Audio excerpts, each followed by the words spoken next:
So Mega Skarmory. A lot of people are disappointed by Mega Skarmory's ability being Stalwart.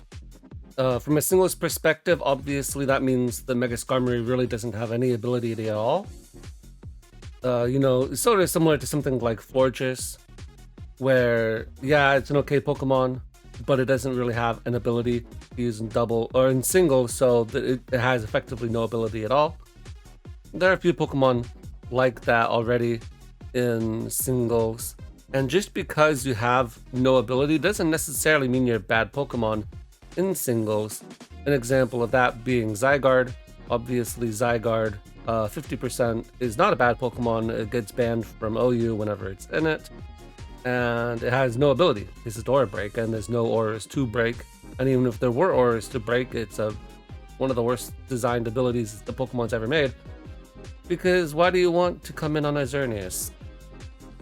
So there's an example of a broken Pokemon that doesn't have an ability. So having no ability on Skarmory, to me, is not the end of the world. You still can abuse weak armor and then recoup your defense by iron defensing. We already had a video showing that on this channel earlier in the pet mod, but then now we can also use it in champions. But I wanted to use the standard Swords Dance set because I wanted to play some doubles. If we're going to use Stalwart, we might as well use it in doubles where it is actually useful. And I think that Skarmory is sort of being underrated, because Skarmory doesn't really care about something like Garchomp, which is a really potent threat right now. Garchomp has Rock Slide, it has Swords Dance, it has Earthquake, right? Now, if I come in on a Rock Slide from Garchomp, I take, maybe 20% because I'm offensively inclined. Then I get the minus defense, and now I'm faster than even Scarf Garchomp when I Mega Evolve. And what is Garchomp going to do to me? Rock Slide again? I guess they can. But I'll stop the minus defense bleeding by Mega Evolving, and I can Swords Dance on you, because I don't really see any Garchomps running Flamethrower or Dragon Tail or any of that kind of stuff right now. And the best they can do, I think, is Rock Tomb, and I don't even know if they do that in doubles. Of course, doubles is a different metagame from a single, so you have to be aware of the partner Pokemon. But that's actually where the other good thing about Skarmory comes in. Not only is it good against something like Garchomp or Floette, which are running the metagame, and even to some extent, it's really nice into Sneasler. You can bring it on a Fake Out. It doesn't care about Dire Claw, stuff like that. It also is good because something like Sinistcha is actually pretty strong in the metagame right now, and having the ability to not care about redirection.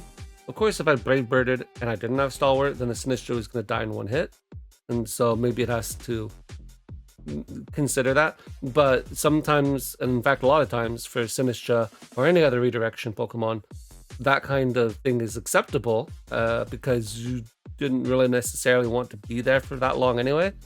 You just wanted to get your partner Pokemon freed up so that they can go for Trick Room or some coaching. Well, I guess they wouldn't coach for Helping Hand Pokemon.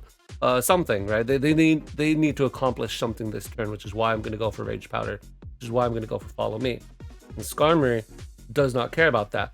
And so Sinistcha is really good right now. You'll see in this video we also into a Mouse Hold with Follow Me to redirection, and Skarmory just doesn't care. So that's actually a purpose that is relevant in the current metagame. So I don't think Skarmory is going to be like a top 5 mega pick, but it's definitely not a bad one. Going over the rest of the team here, we see a Scarf Garchomp. I wanted to run Scarf Chomp because I think that it has a really nice speed tier into a lot of guys, and especially on the low to mid ladder, which is where I'm hanging out because I'm not that good at VGC. Scarf Garchomp can pick off people who disrespectfully stay in with their Charizard Y, stuff like that. And having Rock Slide on a Scarf Pokemon, in my opinion, is not a bad thing.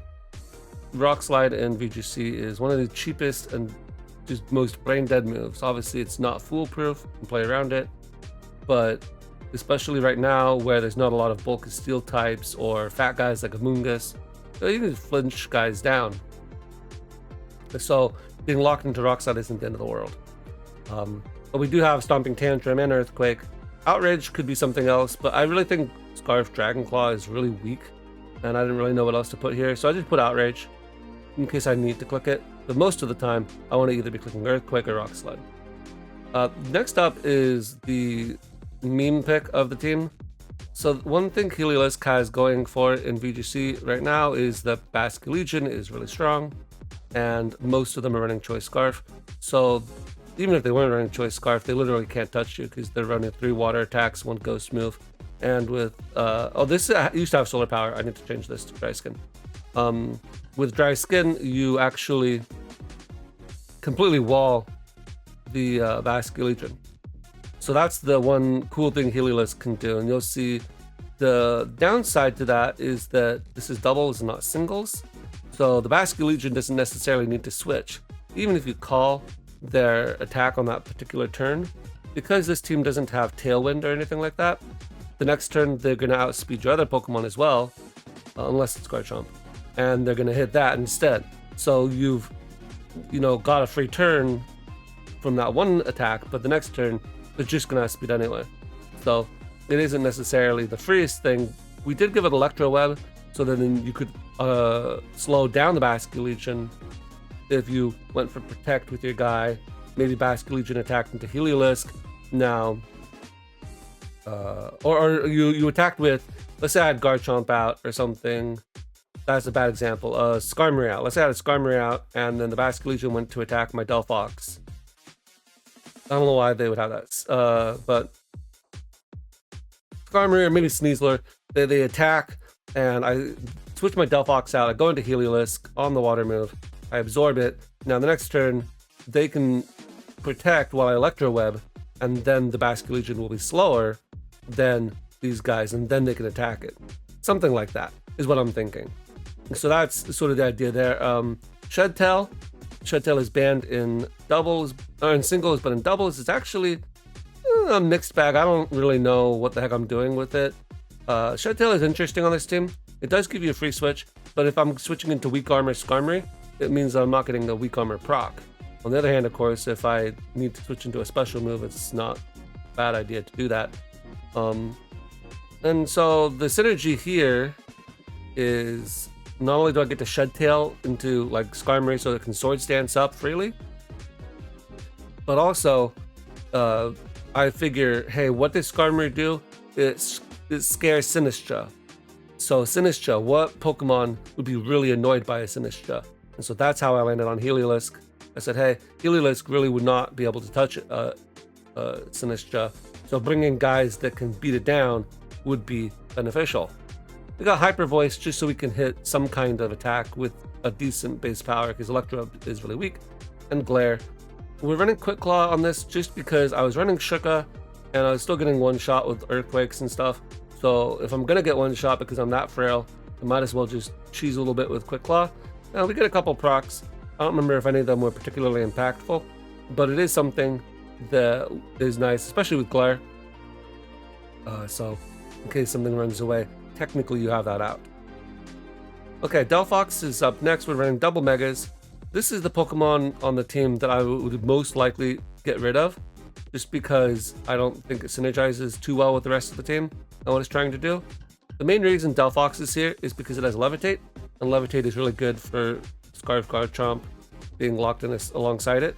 It's also good because Heliolisk and Sinistcha are supposed to sort of help with the rain matchup. But then you got Sneasler, or you got Delphox, which should help in theory against the hail matchup. And then we've got Garchomp with the sand, as well as Sinistcha and Sneasler. And then the fire matchup, you just have to trade blow for blow with the Heliolisk, Garchomp, and then even Skarmory, because it will outspeed something like Charizard, depending on how they're invested, because we are adamant, we're not jolly. Okay, Sneasler is the most annoying and broken Pokemon in this format, probably, or one of them, if not the most. This is just a standard Focus Ash set, but we are running Upper Hand instead of Protect, so that does mean my Focus Ash can get broken, but the Upper Hand is really nice because it blocks Fake Out from Incineroar, unless they are on Trick Room, and that is one of the worst matchups for this team. This team actually really struggles into both Trick Room and Tailwind, especially into Talonflame Tailwind, because Talonflame has that priority. Tailwind is really annoying. So Incineroar next to Armor Tail is sort of annoying, but in theory, Upper Hand can block Fake Out outside of that particular scenario, and that does prove useful at least in 1 or 2 battles. Sucker Punch from King Gambit is the one that's even better for, because if I can go for Upper Hand into King Gambit, then a lot of times that just means that something like Delphox or Weakened Skarmory can get the damage off, and even King Gambit KOs my partner, my Delphox or Skarmory, by outplaying the Upper Hand. Well, then in the next turn, they probably are down to just the King Gambit, and I am a Sneasler, so I'll just Close Combat you. Finally, we have Sinistra. Sinistra is nice because it can heal up Garchomp, it can heal up Skarmory, especially when the Skarmory has to take damage to get his weak armor off. And it has the Rage Powder, so that we can go for a Nasty Plot or a Swords Dance if we need to, that kind of thing. And then we have the Imprisoned Trick Room set. I don't know, I tried this. I got swiftly kicked in the pants by a Trick Room team, where on turn 1 I imprisoned, and then the Farigiraf couldn't go for Trick Room. Then on turn 2 they set up Reflect instead, as I switched out my Sinistra, me thinking that, oh, the Armor Rouge can't go for Trick Room, surely it'll switch out to a more useful Pokemon. But then instead they had Reflect, and they were able to get use out of it as I switched out my Sinistra, thinking that they were going to switch. And then turn 3 they were just able to set up Trick Room anyway. Sinistra not having a way to touch Farigiraf. I know they're not Sap Sipper, so technically you can go for Machigacha, but you don't have any investment. You're not going to be hitting that hard, especially because it's a spread move. So I would prefer maybe to have a more offensive Pokemon out on the team, because this is a very offensive team for the most part. So maybe this could be a better set. But like I said, the Trick Room matchup is really weak, and so this was my attempt to patch it up. Let's get into the battles and see how we did. So for game 1, we have this Tailwind team. They got a double Tailwind Mons, plus I guess Weavile's there to be extra scary into non-upper hand Sneasler, because it is faster and can fake out the Fake Outer. I'm assuming that's what they have Weavile for. I feel like this guy's team is putting all their eggs into one basket. And they'll have the Friend Guard Mousehold with the Follow Me and the extra defense boost. But as we'll see, that is not enough for them to overcome my team in this. And the Blastoise is really where they're putting all their eggs. It's either I sweep with Blastoise or I don't sweep at all. Then they have the range support, so I suppose their water move does even more damage under Tailwind. And so my main goal here is to prevent the Tailwind. Now fortunately, this is not Talonflame Tailwind, so technically it could be a little bit easier to do. But the problem really comes down to, do they have Protect, and are they going to go for turn 1? And they usually do. And so we sort of luck out here, because my opponent is not the highest on the ladder, nor am I. And so they don't really play their lead as well as they could. Here they have Aerodactyl and Blastoise, so they're leading right off with the big gun. I lead off with Sneasler because I do want to try to fake out the Aerodactyl. I can also go for the Electro Web, so even if a Blastoise does go for a Water Spout, my Heliolisk will still live because they're immune, obviously. My Sneasler is also Focus Sash, so it will also live. And so let's say the Aerodactyl here, they go for Protect. Well, my Sneasler doesn't go get any attack off, right? But the Blastoise will be -1 speed because of my Electro Web, and I'll be brought down to Focus Sash, so I can still do something in the following turn. And remember, I will have Unburden, so then the following turn I'll be even faster, even if they go for Tailwind than the Blastoise. So that's sort of a safe turn 1, as my opponent decides to go for Double Protect. We do get the Quick Claw activation there, which doesn't help us at all, but that's just how it goes sometimes. They do Double Protect, so that's fine. Here they actually go and switch out for the Mousehold, as I figure, okay, well now they're going to go for Tailwind this turn, I still have a Focus Sash here. I'm still water, well, I'm still dry skin, so I'm immune to water on my Heliolisk. So what are they going to go for? Ice Beam. The best they could do, I guess, is Earthquake, but I don't even think they run that. I think it's just Water Spout spam mostly. So I actually decide to Glare into the Blastoise slot, because they actually go for dual Wing Beat into my Sneasler, knocking me out. Now that is a cool play for them, because it does allow them to get rid of my Sneasler in one hit. They don't proc my Focus Sash, but they also failed to get up the Tailwind. So now I actually go for Glare, and they're sort of in trouble here, because now I go into Skarmory. As I was said in the introduction, Skarmory, one of the good things about it is that with so much Rock Slide spam, with Aerodactyl and Garchomp and whatever, the fact that you can come in and get the weak armor boost to be faster than them, and no matter which set they are, and then you don't have to worry about getting flinched, and you have the Iron Head or Brave Bird as the case requires, you can really just brush past these guys. So it's a very good matchup into Rock Slide. And here we see that they go for Follow Me, which is cool.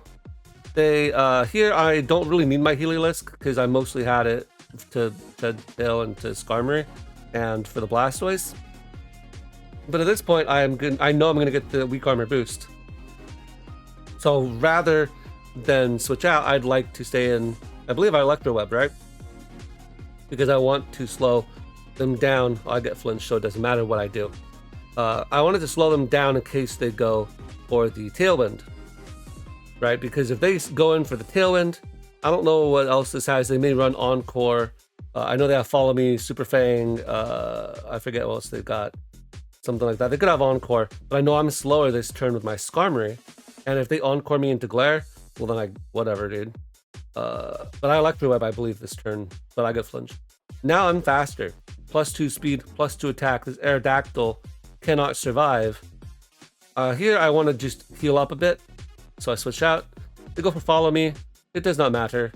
And the Aerodactyl goes down in one hit. I don't know which of their Pokemon is Focus Sash. It could be the Weavile. It could be the Whimsicott. It could have been the Arrow. Really, they have too many guys on their team that are super frail and support guys, and they only have one guy who's actually meant to do any work. So I think this is sort of a bad team comp on the opponent's part. But looking at my team, I'm not one to speak about good team comp, I suppose. I tried my best to build it though. In any case, no Focus Sash. I don't know, maybe they're running the double Mega or something. In any case, the Follow Me did not work out for them. And here we see already Stalwart putting in work. Aerodactyl goes down and their Mousehole wastes a turn. Now here, I assume they have Friend Guard. I didn't do the calc. But I have Sinistcha, so I have Machagacha. Even if my Skarmory fails to pick up the KO, they can either Water Spout at a very low percentage, because I'm going to have Brave Bird at them, in which case they'll be, super low HP. They can go for Ice Beam into Sinistcha, which will not kill.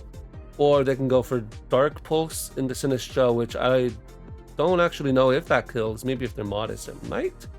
But then even if they did, well, then they didn't attack my Skarmory. And what is Mousehole going to do to a Skarmory? So I Brave Bird here, and they get one shot. I do not need Tough Claws. I haven't calced it, like I said. Assuming that was Friend Guard boosted, then, that's sort of sad. Alright, Machagacha the Mousehole, because they are paralyzed, and they go for Super Fang into my Skarmory. It does no type of damage, because obviously it only does half of your remaining health. And that isn't a useful thing. Pelipper is going to drop as well, and a Sinistcha will just clean up, as will Heliolisk. So, amazing game one. Like I said, I don't think my opponent's team was that particularly strong, but we did get to see the Stalwart putting in work. Now this is a replay that I'm actually sort of proud of. So looking at my opponent's team, I'm assuming this is a Mega Gardevoir and a Mega Feraligatr, because, this could be a Scarf Gardevoir, and that would be another option, but it's one of those two. And then the standard other guys. Of course, Talonflame means Tailwind, and as I said, we sort of struggle into Talonflame, Tailwind, but fortunately in this game we're able to make it through, because I make some good plays, and my opponent has some bad positioning, plus the Mons they have on their Tailwind team are not particularly good into the guys I bring. So as they lead off with Talonflame and the Gardevoir, This was a little bit of a surprise to me because I didn't think Gardevoir would come, frankly. But also I didn't think Gardevoir was that good in this matchup because I have Skarmory, I have Garchomp, which, I mean, I guess if they had been Mega Gardevoir and I wasn't a Scarf, they could just Hyper Voice and one-shot me. But I also have like Tanisha and Sneasler. I didn't really think Gardevoir was that good in this matchup. But what do I know? Maybe they figured that these other guys were worse. I have no clue what they were thinking. In any case, I really like this combination. I think it's really good because you have the Fake Out right off the bat. You threaten that, and you can Shed Tail out into one of your guys. Leading off with something like Garchomp alongside Heliolisk is awkward because if you want to lock into Earthquake, then you're going to have to hard switch out. And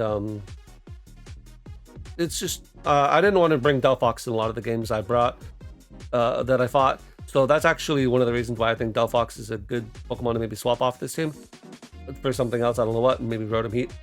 But because I didn't really feel like bringing double Megas, especially because Delphox without its Mega is really not that good. And Skarmory doesn't really work without its Mega. It was sort of awkward. So maybe Rotom Heat would be better here. But in any case, because of that combination of factors, Heliolisk plus Sneasler seems like a pretty reasonable lead in a lot of games. You can sort of get the speed control with Electro Web or Glare if you need it. You have the Shed Tail out as well. So obviously the Talonflame is going to have Gale Wings, so my first priority is try to fake it out, which my opponent calls. I can Electro Web here though, and even if they protect and the Gardevoir attacks me, I now lower the Gardevoir's speed for the Tailwind in the subsequent turn. And because they go for Psychic, they bring me down to Focus Sash. So now that means even if the Talonflame goes for Tailwind here, then the Gardevoir will die to Dire Claw.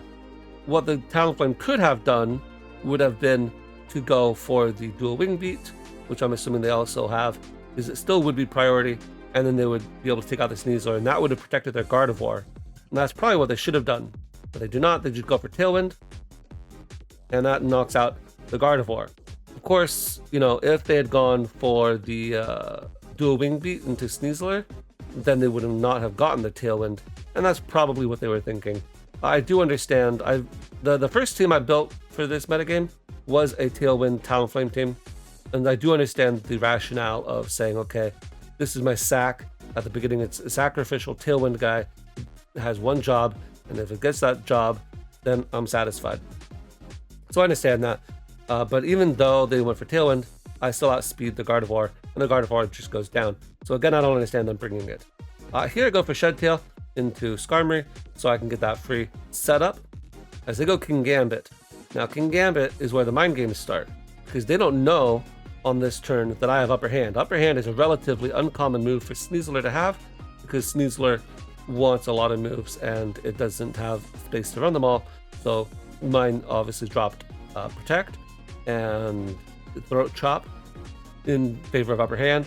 It's a relatively niche move, so they wouldn't necessarily know. But I still want to protect my Sneasler from that kind of thing, so I'm still going to go for it. And Skarmory is sort of a threat, but in any case, I figure they're going to Sucker Punch King Gambit here because they don't necessarily know that I have Upper Hand, and I want to save the Fake Out or the Talonflame in case things get dire. So I decide to switch in my Heliolisk here because let's say that they go for Dual Wing Beat here into Heliolisk, and that's fine. I don't care about that. And if they Sucker Punch here, then I gotta have a free setup. They do Sucker Punch, but then they Flare Blitz into Skarmory, which is okay, because now their Gale Wings is broken. Obviously, it doesn't really matter at this juncture because both my Pokemon still are slower than Max Speed Talonflame, but it is something to take note of. Now, they have Tailwind, so I'm trying to stall out as many turns as I can. They go for Blitz again into the Skarmory, 2 turns left. Yes, technically I could have just gone for the Brave Bird here, but I would like to stall out the Tailwind as much as possible, and Heliolisk isn't really doing too much. One annoying part about this Shed Tail, I could never figure out how to give myself 2 Shed Tails. It always took out 50% of my HP every single time, even if I had odd HP, so I'm really not sure why that is. Is Shed Tail like Mind Blown where it always takes 50% of your HP? For some reason I thought you were able to get 2 off. But in any case, Heliolisk isn't really helping me out at this point, So what I think is going to happen here is they're going to Sucker Punch with King Gambit. So I actually go for Glare into King Gambit, figuring that at least a paralyzed Gambit is good. But they do not go for Sucker Punch, and they are Lumberry. So that was a bit of a waste on their on my part, because I could have gone for the Electro Web. Of course, going for Electro Web isn't the smartest play because they are defiant on King Gambit. But it would have slowed down the Talonflame, for whatever that's worth. Here we're going to go back into Sneasler. And what this does is really nice because I do pressure with Fake Out on this last turn of Tailwind. And because Talonflame's Tailwinds is broken, they can't really get the priority off anymore on the following turn. Of course, I've lost my Unburden, so I'm no longer going to outspeed Talonflame. But that's okay. So here they actually decide to go for the Protect, as I'm okay with trying to block the Sucker Punch here from King Gambit. I guess they figure the Talonflame is the thing that's most likely to get Fake Out because I'm worried about my Skarmory, which is fair. I understand that logic. Most of my consideration was given to trying to save my Sneasler so that I had the upper hand and not completely shut down the priority from King Gambit, because I'm going to be -1 with Skarmory once it eventually does get hit by something. And once that happens, then I will probably die to any kind of Sucker Punch. So I just want to make sure my Sneasler is safe. And so the Talonflame the past couple turns has been attacking into my Skarmory. They'll probably attack into my Skarmory or Protect, and they didn't end up protecting. They do decide to go straight for Kowtow into Skarmory, but that gives me my weak armor boost on the last turn of Tailwind as we Brave Bird to Talonflame. Because on that turn, if they Sucker Punch into my Sneasler, then the upper hand takes care of them. If they Flare Blitz into Skarmory, I believe I live, just because, you know, Talonflame is pretty weak. And you see here, this Kowtow was a critical hit, and it is 67%. So I'm fairly confident I'll live to Brave Bird from weak Talonflame. So that was fine. Now that their Tailwind is petered out, the upper hand gets them finally. They'd seen upper hand twice, and they still decided to go for it. Let's pause there real fast. So they saw upper hand twice, and I guess they were thinking surely they won't go for it a third time. But at this point, because my Skarmory is fast, right? Because they gave me that speed turn, or that speed boost because of the Kowtow, they can Sucker Punch my Skarmory, right? The Skarmory is the imminent threat on the field. But because I have the upper hand, no matter what they do, they cannot actually hit me. So now here I Mega Evolve. They want to Sucker Punch the Skarmory so bad, but they can't. I got the upper hand, and the upper hand takes out the King Gambit in 1. And my Skarmory now outspeeds Talonflame, which because they decided to go for Flare Blitz, which is why on Tailwind's Talonflame, I believe it's better to go for the Dual Wing Beat and Will-O-Wisp set. Obviously, it would be not as good into certain matchups, but when you go for Flare Blitz, you lose your Gale Wings, and then all of a sudden, now I'm outspeeding you. So I'm not sure how I feel about that. But now they're taken out. Now, because I took so much damage, because that crit, I die here. That does matter here, technically, because here I could just upper hand the Feraligatr and Brave Bird them, and I believe they would have died there too. But it doesn't really matter at the end of the day, because here they don't really do anything to me. I can just Rage Powder and then close combat them twice. Since I'll outspeed them normally, I can just two-shot them with CC. Even if they had gone for a Dragon move on turn 7, right? Even if they had gone for Double Edge, Sinistcha still would have lived, and then Sneasler would have been the 2-hit KO because of the Rage Powder. So I thought that game was really well played on my part, and in this one at least I was able to beat the Talonflame. Now we see another Talonflame team. This time, instead of leading off with the previous core of Sneasler and Heliolisk, I decide I actually want to keep the Heliolisk in the back, because I figured that they would keep the Feraligatr in the back, and I wanted to keep that immunity for the Feraligatr. As we see, they actually lead off with it. So turn 1, my goal here is to try to break the Talonflame before it can get a Tailwind off. That's obviously the ideal. They actually protect the Feraligatr, which is funny, and don't protect their Talonflame, which is really quite insane. Because now they lose their Gale Wings, and they'll actually die to Rock Slide if I had gone for it. Obviously, I did not go for it. I went for Outrage here. Outrage, like I said before, is just a move there because I don't know what else to put there. I knew they have Gardevoir, but there's no way you're switching a Gardevoir into potential Sneasler. And if they had gone for the Mega Evolution there, and I had landed that Outrage, that would have been really good for me. I really don't understand why they didn't protect their Talonflame there. It's possible maybe they don't have it. I think that's a poor decision on their part. Because I get that off, I actually have my Scarf Garchomp, which depending on who it hits this turn, will take out somebody, right? Somebody is dying. You, me, or the clown. Here in this case, it actually ends up being Talonflame. It could have been Feraligatr. Either way was fine by me. And I figure, hey, I want to keep my Sneasler. Sneaslers were really important because in case they bring Gardevoir, obviously also really good in King Gambit. And if they go for a water move into the Heliolisk, then that is that's great for me, obviously, especially because I'll be locked into Outrage. But they actually end up going for Double Edge into Garchomp, which I think makes a lot of sense. Garchomp was an imminent threat.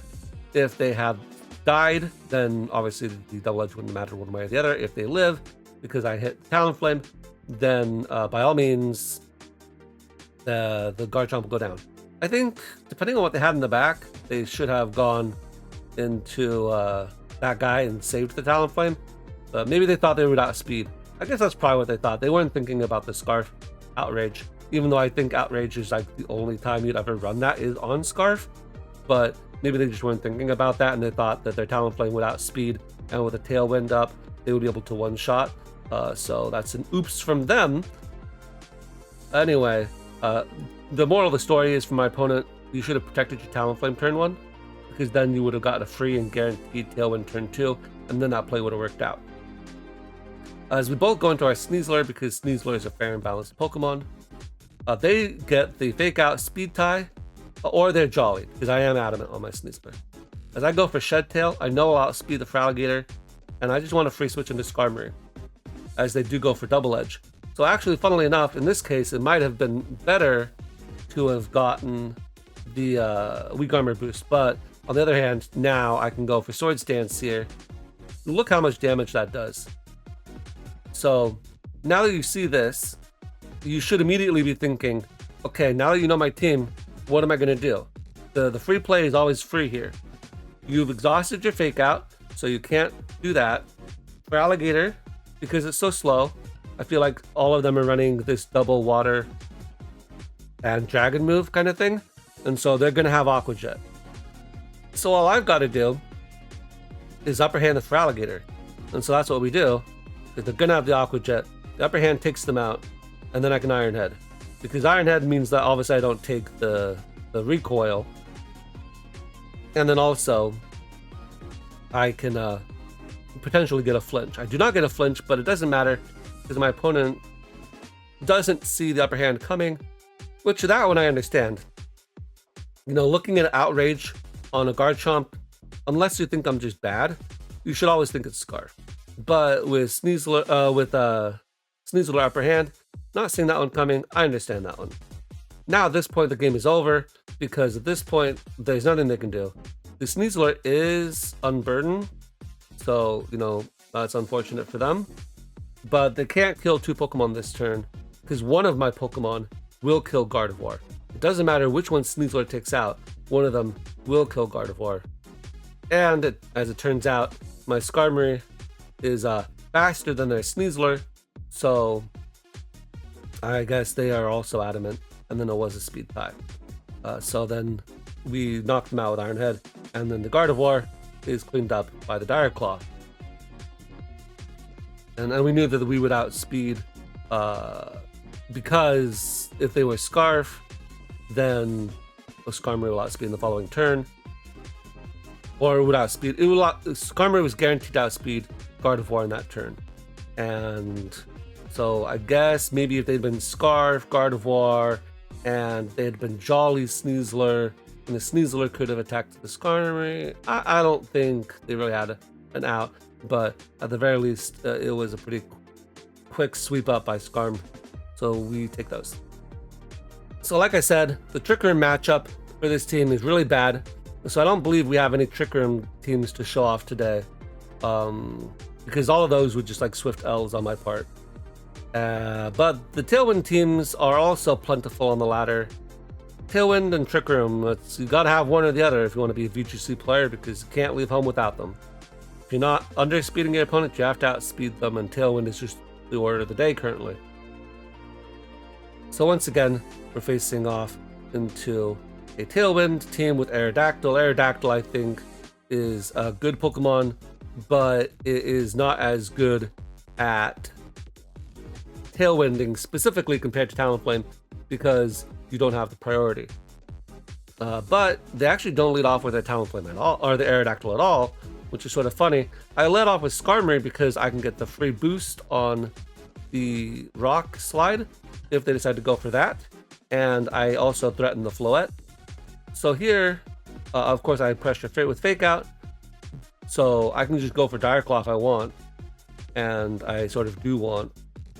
As they decide to go into Incineroar, get the Intimidate off, which makes a lot of sense. I knew that they could go into the Incineroar, which is why I went for the Story Stance here. I figured they would actually switch out their Meowscarada. I did not expect them to switch out the Floette. I actually thought that they would protect the Floette. But I guess they could have also switched out the Floette. Either way, I figured that Incineroar was coming out, which is why I went for Story Stance. If Meowscarada attacks into Skarmory, of course, that's also great for that. They actually go for Triple Axle. I really have no clue why they did that. Maybe they thought they could just sack the Meow or something. But, and obviously Flower Trick and Knockoff are both resisted by Sneasler. But they really don't get anything out of this turn other than the Intimidate on my Sneasler. So I really don't agree with that play. Unfortunately, my Skarmory has not gotten the boost yet. So there's that. So here we go for Upper Hand. The reason I go for Upper Hand, why do I go for Upper Hand? Because I want to stop the Incineroar's Fake Out into my Sneasler. I figured they would Fake Out the Sneasler and then try to take it out or something, right? Does not work. As they go for Triple Axle, and this time they are able to get 3 hits, and so they knock me out there. But the Flare Blitz does not knock out my Skarmory. Because Skarmory, as you know, people may have forgotten, is not actually an offensive Pokemon, it is a defensive Pokemon. With like what base 140 defense? So I'm gonna take that. Barely, 98%, but we took it. And the Garchomp can come out and free Q. Free Q is what I see right here. No Intimidate from Incineroar. Incineroar must switch out into something. What are you gonna switch out into? Floette on my Earthquake? And with my Skarmory at +3 attack? I don't think so. Because in case you missed it, I went for Story Stance there. So it's a pretty free attack. And because it's free EQ, and my Skarmory is going to outspeed the Garchomp, I can just go for Iron Head into this slot. If they go into Floette, that's good. If they go into Arrow, that's good. If they go into Sinistcha, that's good. If they go into Garchomp, then Garchomp will die. And no matter if I go for Brave Bird or Iron Head, I would die to Rough Skin. And frankly, I thought that that's what they would go for. But then it turns out, as we'll see, they don't actually have Garchomp in the back. So they couldn't do that. They do go into Sinistcha trying to catch me on like a Brave Bird or something, but the Iron Head takes them out, and then it's a single target Earthquake on the Incineroar, and that one-shots the Incineroar as well. Now the Meowscarada really can't do anything. I switch out the Sinistcha here because I couldn't remember, like, Meowscarada, does it get Fake Out? Does it run Fake Out? And so I figured, hey, we'll get a quick little heal here. That way I can live the Fake Out. Obviously, that wouldn't have helped if Floette had attacked into me, but it was the thought that counts. And I figured that they would protect Floette anyway, because they want to try to KO with Meowscarada. But they do, and I Iron Head the Floette. Because of what I had in the back, right? I have the Garchomp. The Floette is the bigger threat, right? You've got to protect your Floette. If you don't protect the Floette, and I believe they forfeit here, you got to protect the Floette because I have Garchomp in the back. You've gotten rid of the Sneasler. If you can just get rid of the Skarmory, that's all you've got to do. And then you win with Floette, right? That's what the opponent is thinking. So they're going to protect their Floette. They're going to try to KO with the Meow as I Iron Head into the Floette. That's what they're trying to do. So I'm not going to give them that opportunity. So that's why we call out the Protect on the Floette and Iron Head into the Mega Skarmory.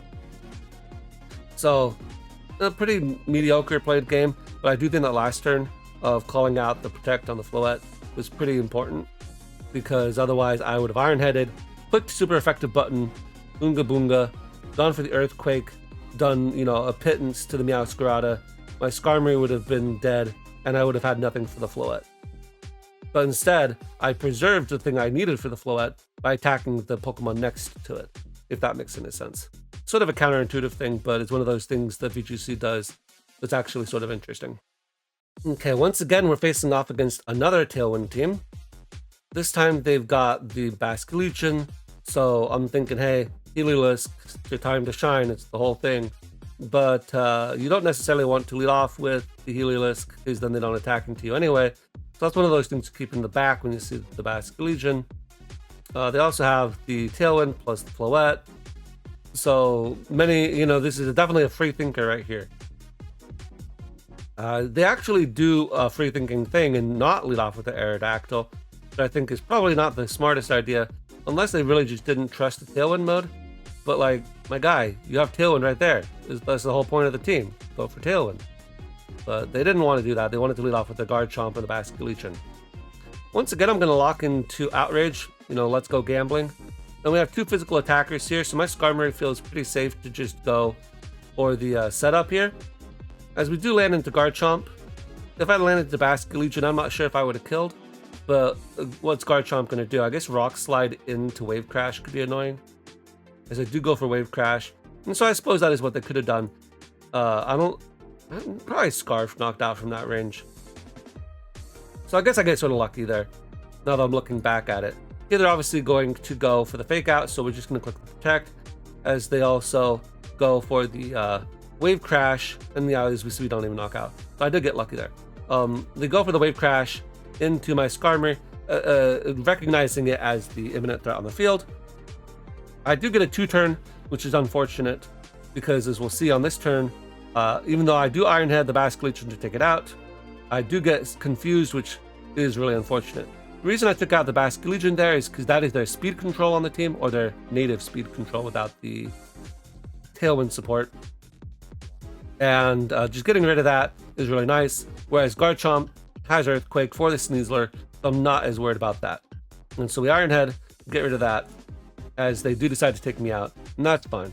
Obviously, if I had gotten to go for an Outrage, then the Outrage would either have KO'd the Basculegion. Well, I guess I would have gone for Iron Head first, right? So I Iron Head, KO the Basculegion.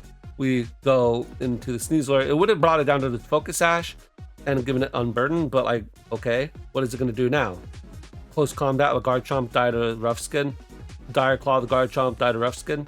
I can bring out Sinistra here and get some heals back, just so the Garchomp is a bit healthier, right? Because I can go in now with my Scarf Earthquake if I want to. So I am going to switch out here into Sneasler, because the Sneasler isn't as useful alongside the Garchomp. So I'm okay to throw it in. As you see, it also lives the Moonblast.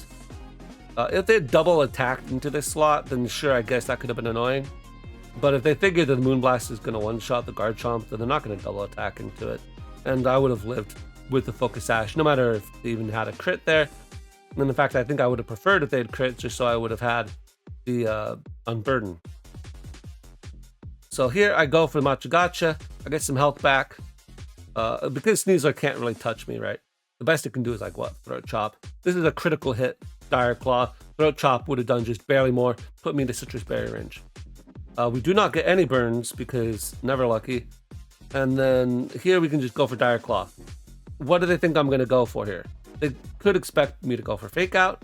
That's fair. But they are not Unburdened procced on their Sneasler. They're not going to get Unburdened because I went for the Machigacha. So their Focus Sash doesn't do them any good now. And they clearly are not White-Eared. So I'm not worried about them with my Garchomp in the back. I am worried about the Floette, obviously. And as opposed to previous game, where I had to attack the thing next to the Floette to win, here, I literally do not care about the thing next to Floette, because I have the guard chomp. Whereas in the previous game, the Meowscarada was obviously an issue. Floette going down to Dire Claw instead of, trying to go for Fake Out or something, I think is fine, because then I can always Macho Gotcha, try to go for the burn. As they go for the Sneasler, go for the Dire Claw. I guess technically that was a speed tie, so unfortunate for my opponent. I do get a crit there, but it's not going to matter, obviously, because I have this guard chomp. It literally changed nothing about the battle. So, once again, this is the game which really just drives home the point that Sneasler is super over-centralizing in this particular metagame, because if their Sneasler wins the speed tie, then the game changes a bit.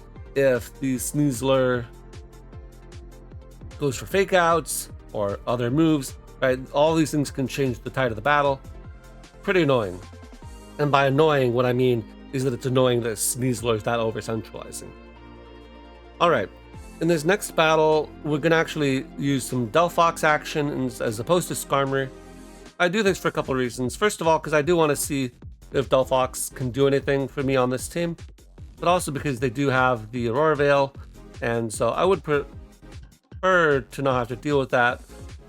Plus, if they bring the Aegislash, Aegislash beats the Skarmory 1v1, and the Delphox also can beat Skarmory if it doesn't have a speed boost, and the Rotom is there. So I really don't think this is a good game for the Skarm.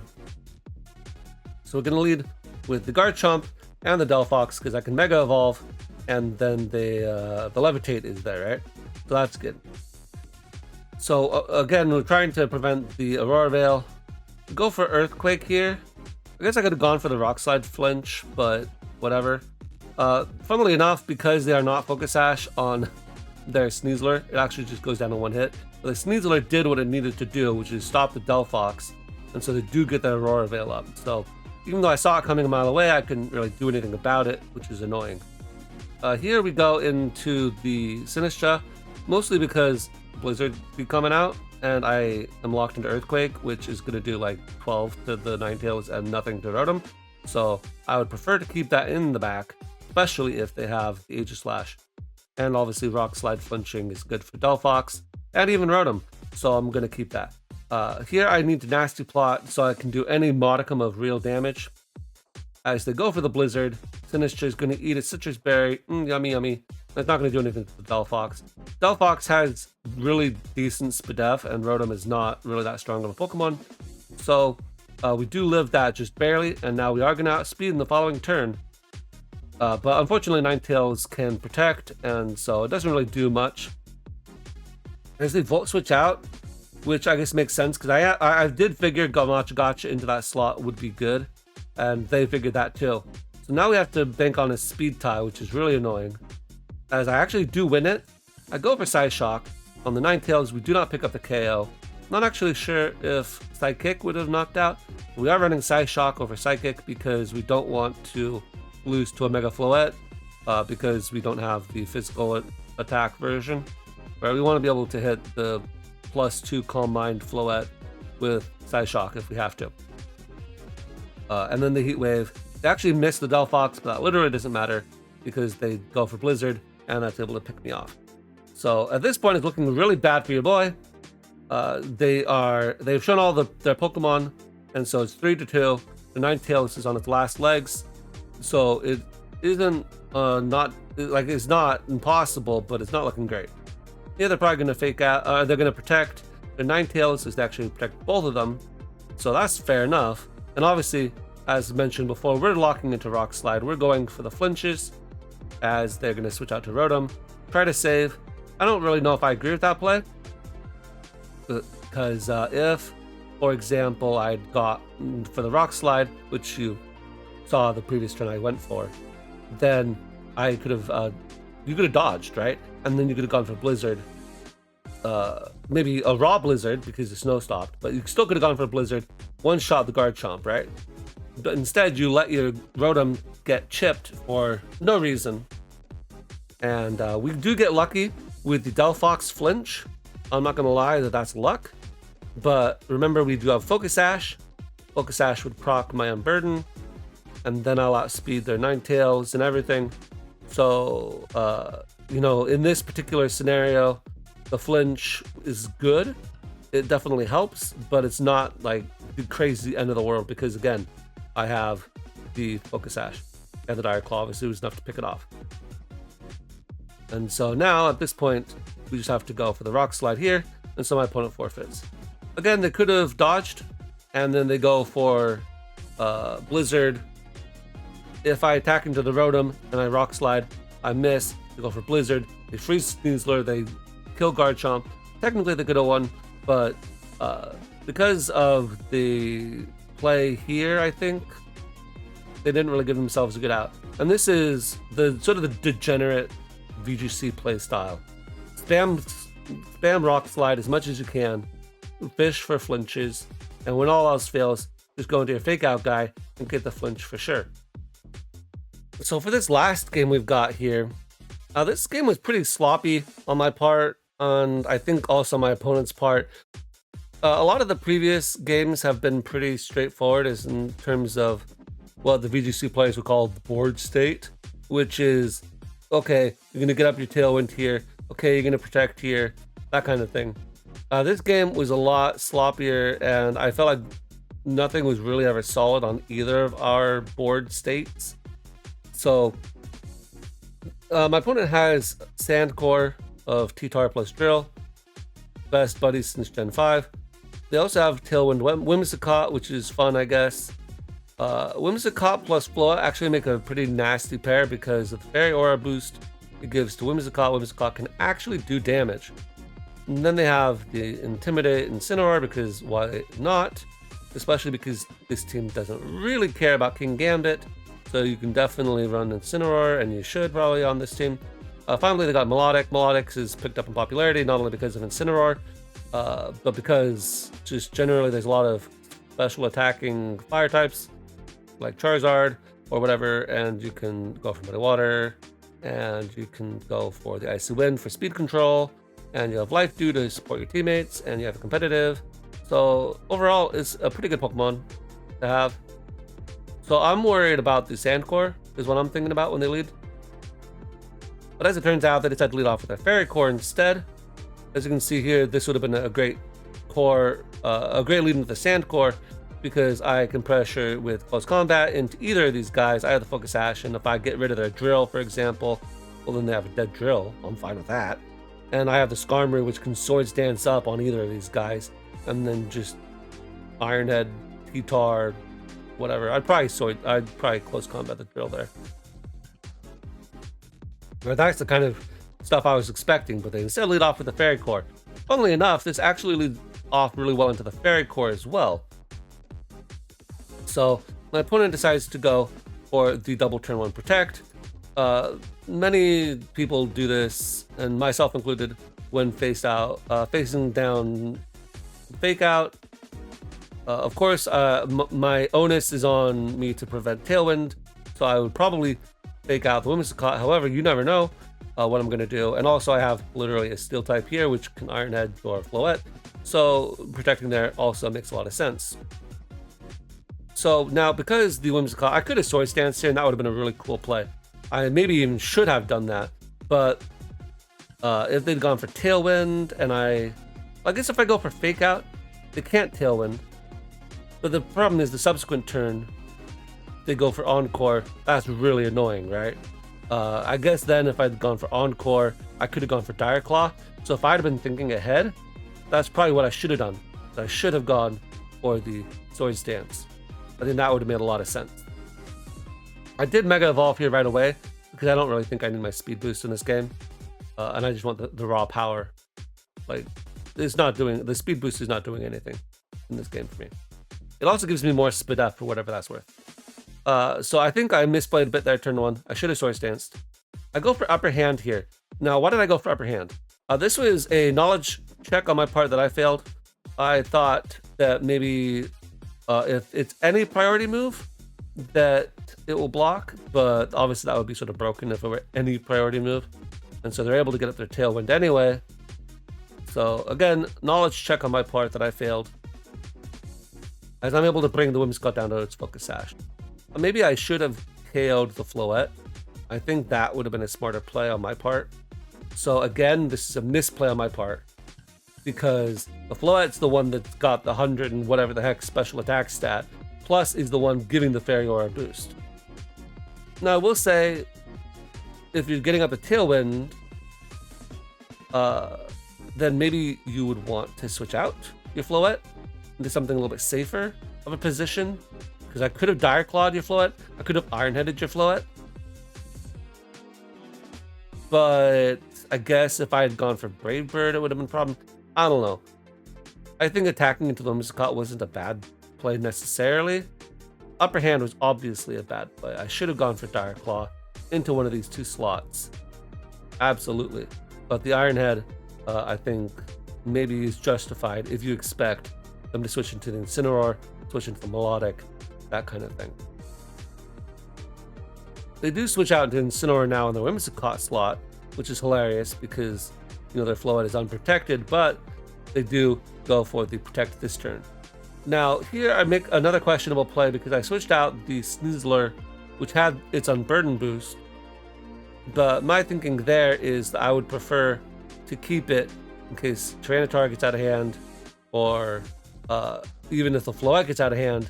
Just having that safety net in the back is sort of valuable, and Sinistra comes in, tanks like a grass move if I decide to go for it. I don't know, this probably was another bad play on my part, so probably should not have made that play. But they protect the Floette, so all we get here is a -1 on my Skarmory. Now this turn, they're obviously going to switch their Floette out, right? So, okay, there's the Iron Head. So they're obviously going to switch out their Floette, because I can obviously just go for the Iron Head. So I'm going to go for Rage Powder here. They go for Parting Shot here into their Floette on that side. I figured they'd stack Whimsicott here, but what do I know? As they give me a lot of damage off with the Iron Head. So that's really good. We like that turn. That turn I think was well played, right? Get the Rage Powder off. If they go for Flare Blitz, so be it. I figured that that's what they would have gone for. I did not expect Parting Shot. I expected Flare Blitz if they were going to do anything. But if they're going to switch out, that is going to be into a Fairy type. And going for Iron Head there was some kind of play at least. Then here they switch back into Incineroar, so I go for a Swords Dance here. They go for Icy Wind on their last turn of Tailwind. I go for Swords Dance just because I really, now that I've seen their full team, right?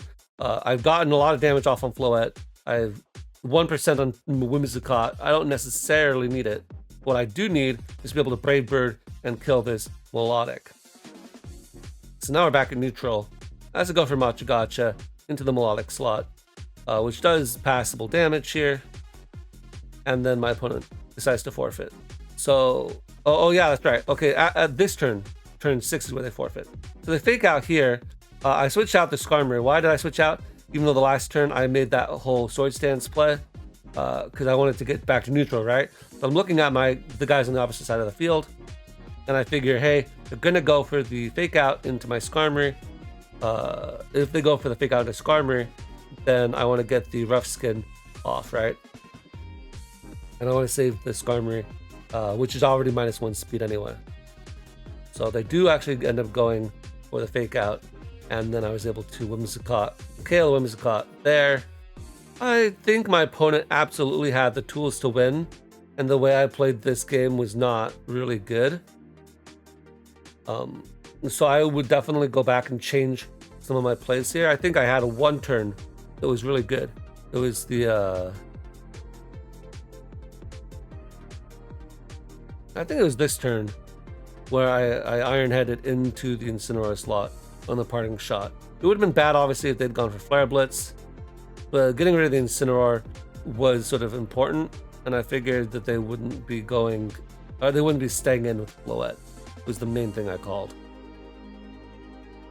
So, including this game, because even though I didn't show any losses in this video, I did want to show that I'm not always getting my opponents every single turn. I'm definitely making mistakes, and we'll try to learn from them. In any case, that's it for this team. I might try to do something with it on my own time, but I do think the Skarmory shows that having the Stalwart in doubles is actually good. as opposed to Mega Audino, which has a doubles ability, and it isn't good, right?